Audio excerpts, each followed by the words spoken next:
सुंदर बात कह रहे हैं। एक साधक प्रारब्ध योगी चिंतन में डूबता है तो आत्मा के अभिमुख होता है। आत्मा के अभिमुख होकर के उसे लगता है जब सारा जगत लगा हुआ है हे उपाधि ज्ञान से शून्य होकर के, करनी अकरनी से विवेक से शून्य होकर के, करो करो करो अर्थ अर्जन करो, भोग वृत्ति में डूबा हुआ है, उसी में सर्वस्व मार रहा है, इसी में अपने आप को बड़ा आदमी कहता है, तो साधक को जगत पागल के समान दिखता है, उन्मत्त चेष्टा। जब वही साधक और गंभीरता में जाता है तो ये जगत को देखने की आवश्यकता क्या है, तो फिर उसको पाषाणवत दिखता है, काष्ठ पाषाणवत। अब मुझे कोई प्रयोजन नहीं, ये दृष्टि मध्यम है, इसके आगे और ऊपर जाइए, अब मुझे कोई को देखने की आवश्यकता ही नहीं है, एक मत अपने ज्ञायक में लीन है। अब बहुत सारे आध्यात्मिक पुरुष वे हैं, सारस्वत जी, जो अध्यात्म सुनना पसंद करते हैं। एक भिन्न प्रकार का आध्यात्मिक व्यक्ति है, एक वो है आध्यात्म सुनाना पसंद करता है, ये भिन्न प्रकार का आध्यात्मिक पुरुष है। एक अध्यात्म सुनना पसंद करता है, वो लोक में आध्यात्मिक प्रसिद्धि पा लेता है। एक अध्यात्म सुनाना पसंद करता है, वो आध्यात्मिक वक्ता के नाम से प्रसिद्ध हो जाता है, पर इन दोनों का मोक्ष नहीं होगा। इसको बहुत अच्छे से समझिए। बहुत सारे लोग निश्चय की भाषा को पंथ बना लिए हैं, निश्चय की भाषा को अपनी परंपरा बना लिए हैं, निश्चय की भाषा को अपने उन्होंने चिट लगा ली, बैनर लगा लिया है, अपनी पहचान बना ली है। भाषा पौद्गलिक परिगणा है, पुद्गल की पर्या है। ये भाषा से यदि मोक्ष मिलता होता तो रत्नावतार धर्म की क्या आवश्यकता थी। भाषा चाहे निश्चय की अभेद भाषा बोलिए, चाहे व्यवहार की भेद भाषा बोलिए, दोनों ही भाषाएं आपका मोक्ष मार्ग नहीं है। और गहरे में जाइए, पुनः महात्मा पीयूष, बेटा यहाँ एक बात पकड़ना है, व्यवहार की भाषा बोलने वाले ने अपने आप को इतनी बड़ी पहचान बना ली है, वो निश्चय वाले को देख करके ईर्ष्या करता। निश्चय वाले ने इतनी भाषा की पहचान बना ली है, व्यवहार की भाषा सुनना ही पसंद नहीं करता, ईर्ष्या करता, द्वेष बुद्धि उसकी। तुम दोनों भी भ्रम में हो, तुमको बोध होना चाहिए, आप कसाई के साथ जी रहे हो, आप अपने आप को संभाल नहीं पा रहे हो, आप अपने आप में जी नहीं पा रहे हो, आपको निश्चय व्यवहार की भाषा बहुत मंदोर लग रही है। 2 दिन पूर्व आपने एक व्यक्ति की भाषा सुनी थी, वह आर्द्रता की आराधना में ही संपूर्ण मोक्ष मानता है, तो कोई शुष्कता से आराधना से मोक्ष मानता है, जबकि शुष्क आदि दोनों ही परंपराएं आपके आलम्बन थे, परिणामों की विशुद्धि मोक्ष मार्ग है। तो उसमें ही दोनों खिंच करके एक दूसरे प्रहार कर रहे हैं, शाब्दिक और अस्त्र शस्त्र से भी। यही दृष्टि बुद्ध के काल में आई, यही दृष्टि वेद वेदांत के काल में आई, यही दृष्टि फिर वैष्णव शिव में आई। समझते जाना, वैष्णव शिव में आई कि वे दोनों एक दूसरे के, हम शिव की आराधक तुम विष्णु की आराधक हो, तो इतना राग बढ़ गया एक दूसरे अपने पक्ष में कि दूसरे को मारने के लिए खड़े हो गए। वही तुम्हारे जैनियों के बीच में है, कोई कपड़े पहना करके, कोई कपड़े उतार करके आराधना कर रहे हैं, तो इतनी द्वेष बुद्धि आ रही, तुम तलवारें खींच के ला रहे हो। सिरपुर में जाके देखो, आखिर में तुम्हारे पास धर्म क्या है, धर्म का मर्म क्या है, धर्म का मर्म क्या, उसे समझना चाहिए। फिर आप मुनिगणों के मध्य में, गुरु तुम्हारे आलम्बन है, गुरु तुम्हारे आलम्बन है, गुरु ने तुमको दीक्षा दी मात्र, उनका उपकार इतना ही मानना आपको। फिर तुम मेरी आदि सागर परंपरा, मेरी शांति सागर छाणी परंपरा, मेरी शांति सागर दक्षिण परंपरा, फिर मेरी विराग सागर परंपरा, विद्या सागर परंपरा, तुम इनमें खिंचे रहे, तुम्हारी विशुद्धि कब बनाएंगे आप?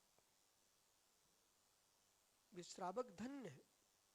सो बोला अभी एक भाई है, कौन से, अभी कल चौका लगा था जहाँ लोग शादी करके घूमने जाते हैं, इस बच्चे की पीठ ठोकना चाहिए। कोई दुनिया में भटकने जाते हैं, वो शादी करके सीधा घर नहीं गया, आपके दर्शन करने आया और दूसरे दिन चौका लगाने आ गया। ऐसे भव्य जीव होना चाहिए देश में कि मतलब कहीं दुनिया में घूमने घामने नहीं गए, कहाँ है, कल से चौका लगा रहे हो। पीतमपुर के ही हैं, तो ठीक है, क्या नाम, मुनु, उसकी शादी हुई, बताओ, सोचो आप। अब ये विषय आपको पकड़ना चाहिए है कि ऐसे लोग भी हैं देश में, अभी भी जी रहे हैं। तो विशुद्धि का मार्ग चुनना चाहिए। दीक्षा का जहां नियोग वहां आपने ले ली है, उसका विकल्प मत करो। दीक्षा दाता से तुम्हारा मोक्ष नहीं होगा, मोक्ष तुम्हारी परिणामों की निर्मलता से, गुण स्थान की वृद्धि से होगा। ये शिक्षा देना चाहिए सभी को। इसी से हमारे समाज में अखंडता फैलेगी। कोई दक्षिण प्रांत के महाराज, कोई उत्तर प्रांत के महाराज, कोई पश्चिम के, कोई पूर्व के, ये दिशा में भाई जन्म ले लिया, भाग्य से ले लिया, लेकिन भगवान तो सबके एक है ना, धर्म एक है ना। अखंडता की बात करो, इस बात को समझ में पड़ेगा, क्योंकि अध्यात्म में क्या सिखा रहा है। अब तीर्थंकरों का जन्म ले लीजिए आप, वो भी तो अलग अलग स्थानों पर जन्म ले लिए, हुंडा सपड़ी काल के नियोग से। अयोध्या में ही होना चाहिए था, निर्वाण शिखर जी से ही होना चाहिए, लेकिन भिन्न भिन्न क्षेत्रों से हुआ। तो क्या उन विभिन्न क्षेत्रों के नाम पर हम युद्ध करें? नहीं, हो गया जहाँ नियोग से मोक्ष होना हो गया, सिद्ध भूमि वो भी ये भी भूमि है। लेकिन मुझे ज्ञात है भावों की विशुद्धि के लिए हम सारे क्षेत्रों की वंदना कर रहे हैं, पर मेरा मोक्ष तो शांत प्रदेश से ही होगा। कहां से करोगे मोक्ष अपना?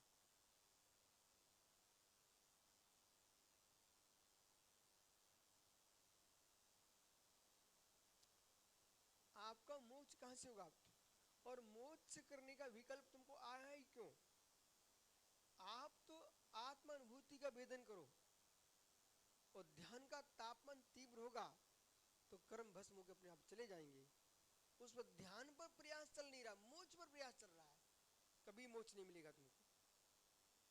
जिन व्यक्तियों को मोक्ष पर विचार चल रहा है पर ध्यान करने को एक मिनट भी नहीं बैठते हैं, कभी जीवन में सोच ही नहीं कि मुझे ध्यान भी करना चाहिए, सहर सागरी, वो तो 24 घंटे गुरु घेरे बैठे सब क्रिया कर लेते हैं। परंतु जब तक तुम्हारा ध्यान पर लक्ष्य नहीं जाएगा विवेक पूर्वक, तब तक मोक्ष की कल्पना बंद कर दीजिए। मोक्ष है, इसमें कोई शंका नहीं है, मोक्ष मार्ग, इसमें कोई शंका नहीं है, लेकिन प्राप्ति तुम्हें तभी होगी जब जयेंद्र सागर जी ध्यान करोगे।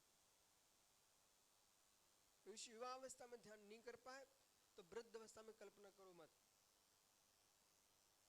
ये भ्रम आज से निकाल दो सब कि साधना वृद्ध अवस्था में करना चाहिए।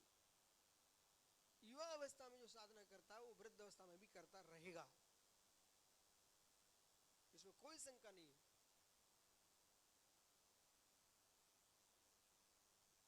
बहुत गजब का श्लोक है आज। श्रोण्यप्यन्यतः कामं बदन्नपि च कलेवरात् नात्मनं भावे भिन्नं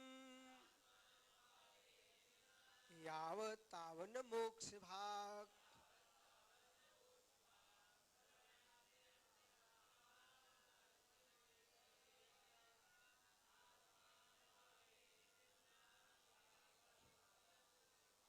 बहुत बढ़िया।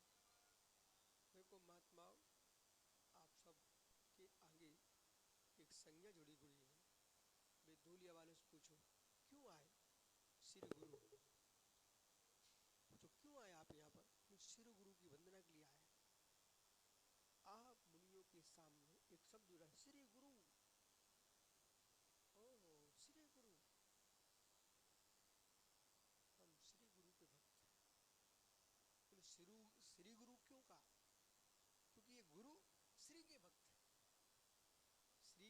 श्री जी की, तो श्री जी के भक्त में हमारे श्री गुरु हैं। वो बालक देखो कितनी अच्छी भावना का सभी श्रवण, बेटा श्रवण शब्द भूलना नहीं, श्रवण बोलना है, श्रवण अहो श्रवणो श्रवण अन्यत, आपने आत्म तत्व के बारे में अन्य से श्रवण किया, गुरु से पढ़ा, आचार्य परमेश्वरी से सुना, उपाध्याय परमेश्वरी से सुना, साधु परमेश्वरी से सुना, अन्य विद्वानों से सुना आत्म तत्व के बारे में। और कामम बदन्नपि कलेबरात, कलेबरात अपने मुख से भी आपने कामम बदन्नपि अच्छी तरह से व्याख्यान किया, खूब बोला, बहुत बोला, क्या गजब। ये पूज्यपाद स्वामी का समझना चाहिए। आचार्य परमेश्वरी से, उपाध्याय परमेश्वरी से, साधु परमेश्वरी से, अन्य विद्वानों से आपने आत्मा के बारे में अच्छी तरह सुना, और स्वयं बदन्नपि आपने स्वयं बोला भी, किससे? कलेवरात अपने मुख से, नात्मानम भावेत पिंडम। अब दो बातें छोड़ दीजिए, आज हमने सब महाराज को बाहर कर देंगे थोड़े मिनट में, बहुत आनंद आया। अब कथन क्या चलता? विश्राम करो, एकांत देना मत। कथन क्या चलता? अध्ययन करो, एकांत में रहना मत। कैसे संभव है?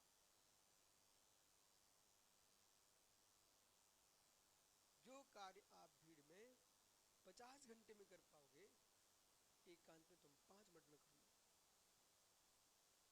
जो अध्ययन आप 5-5, 50, 30 घंटे लगाओगे, वो अध्ययन आप 5 घंटे के अंदर पूरा कर लोगे। एकांत मिलना चाहिए। जो मोक्ष आप जन्म में कई भव लगा दोगे, तो मोक्ष अंतर्मुख में होगा। एकांत में जाना चाहिए, एकांत में जाना चाहिए। समझ बालक, मोक्ष एकांत से मिलेगा।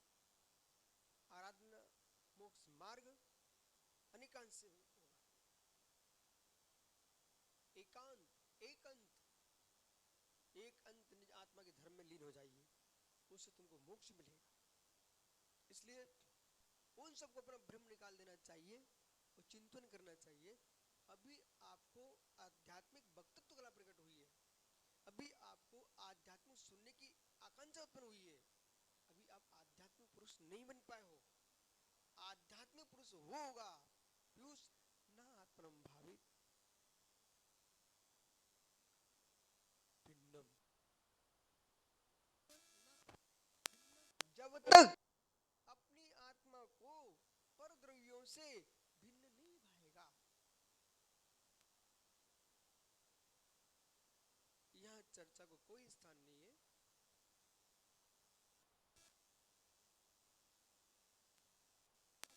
अब क्योंकि पूज्यपाद स्वामी क्रम से बड़े हुए हैं, पहले उन्होंने ये भी आपको बोल दिया, वही सुनिए, वही बोलिए, वही चिंतन कीजिए जो आत्मा का स्वरूप है। ये आपको सब बता दिया। तत्प्रष्टव्यम तदेष्टव्यम मुमुक्ष भी। अब कह रहे कि नहीं, अब ये बहुत हो गई, अब तुमने बहुत सुन लिया, बहुत बोल लिया, अब आपके लिए मात्र देखो आगम, बेटा तुम अभी छोटी उम्र है, यस छोटी उम्र है, भले खेलते खेलते मुस्कुराते संग में आ गए, लेकिन अब निज में रमण करने के लिए पुरुषार्थ करो। कनकेत सुन रहे ना? बिल्कुल भावुक नहीं, कोई संवेदना नहीं, हम समझदार हैं, युवा हैं, और युवा शक्ति बहुत बड़ी शक्ति होती है विश्व की। ठीक है, आप में बहुत ताकत है, बहुत ताकत है। अब मुझे आवश्यकता नहीं पीयूष इस बात की, छोटे पीयूष, कि कोई भिन्न पुरुष कहे तो हमको उमंग आए। सुब्रत सागर जी, ओह तुम बहुत अच्छे साहित्यकार हो, अच्छा लिखो लिखो, बहुत अच्छा लिखो।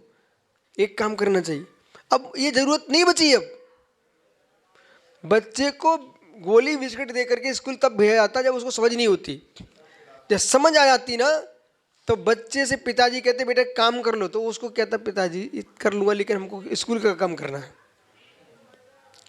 अब आप लोगों को, सभी मुनिराजों को, सभी ब्रह्मचारी गणों, देश के सभी संघों के मुनियों का कर्तव्य है अपना दायित्व समझें। अब संवेदना नहीं, प्रशंसा नहीं, दायित्व। भैया अपना घर चलाते कि नहीं? किसके कहने पर? अब किसके कहने पर घर चला रहे हो आप? पिताजी कहने पर कि पड़ोसी कहने पर कि स्वयं आपको लगने लगे मुझे घर चलाना चाहिए? जिम्मेदारी, बिल्कुल सही है। तो ऐसे आप सभी को अपने चारित्र की जिम्मेदारी होना चाहिए, आपके आत्मा अनुभूति जिम्मेदारी होना चाहिए, और जिन शासन की प्रभावना के लिए आपकी जिम्मेदारी होना चाहिए। सुन रहे ना? कब तक तुम विश्व सागर से प्रशंसा पाओगे? सारस्वत जी अपनी जिम्मेदारी स्वीकार करो कि हमारा दायित्व है। क्या गजब लिखा है। नात्मानं भावेत भिन्नम यावतावत न मोक्ष भाग। बोले जब तक निज आत्मा को पर भावों से भिन्न नहीं भाओगे तब तक मोक्ष के अधिकारी नहीं हो। नहीं, पूर्व में आप रट लिए, सब स्वीकार है, सब स्वीकार है, रटो रटो रटो, लेकिन अब आपको सबसे भिन्न शून्य होकर के एक निश्चित स्थान पहुंच करके वहां मात्र न दर्शन, न ज्ञान, न चारित्र, इनका विकल्प भी समाप्त हो गया है। मात्र ज्ञायिक उपेक्षा, माध्यस्थ, साक्षी भाव, साक्षी भाव यही है। काष्ठ पाषाण के समान जगत को देखो, एकमात्र मैं ही चिद ब्रह्म हूं। शेष आगे विचार करें।